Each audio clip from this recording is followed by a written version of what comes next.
We were at the Muscle Car and Corvette Nationals, the mecca of muscle cars. This is the best show in the world if you want to come see this stuff. I mean, it's unreal.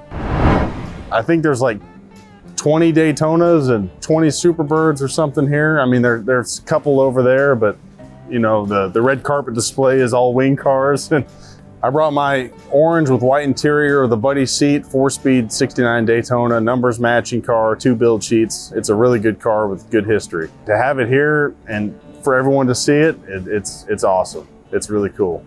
So I've had it only a year, but this is my ultimate dream car to have this thing.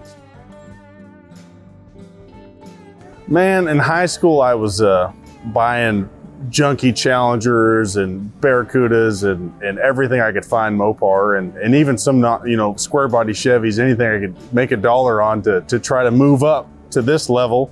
And I just never thought I would be able to afford something like this. And with making the right connections and making the right deals and not, you know, jumping on the deal when it was right, I was able to make this happen. And it's a dream come true. I can't even believe I own that thing, but sure enough, man, it wasn't daddy's money. It was my own hard-earned money, and I'm only 26 years old, and I got it. So, and it's not going anywhere until I'm dead.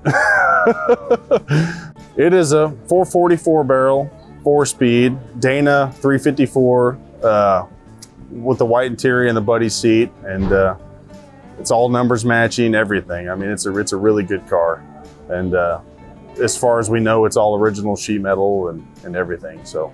Well, the Daytona was built for one purpose, and that was for the NASCAR track. They got the window plug, the wing, the A-pillar deflector trim, the scoops on the fenders. I mean, literally the list goes on for things that are different about these cars than Chargers, and to get them out there for NASCAR homologations. But yeah, they're just a totally unique animal, and some people like them, some people don't, but we all love them here, of course, you know.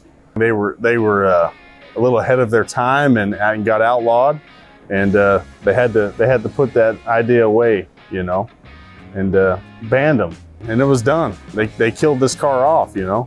Who knows where it would have went, but well, this car is actually coded for, on the build sheet, it's coded for the little 14-inch magnums with the steel, the trim ring. But I love steelies with the red lines, and I you know what, it's my car and I love it, so I went ahead and put those on there with the bias-plies. And I really like that with the dog dishes. That's the look I wanted, so that's what I went for. That's the original interior. It really is. That is, Dave Wise just looked at it, and you know, I had my doubts because it looked so good, but he told me that is the original interior of that car, which is awesome to know. And the seat belts are date coded, everything. I mean, it's all as good as it could be, you know. The only options it has is a rear speaker, and I mean, it doesn't even have a passenger side mirror, you know, it's a stripper. I throw my car seat in the back, and I put my daughter in there, and we might cruise to a show if it's within 100 miles or something like that. But anything farther than that, you just get too scared, you know.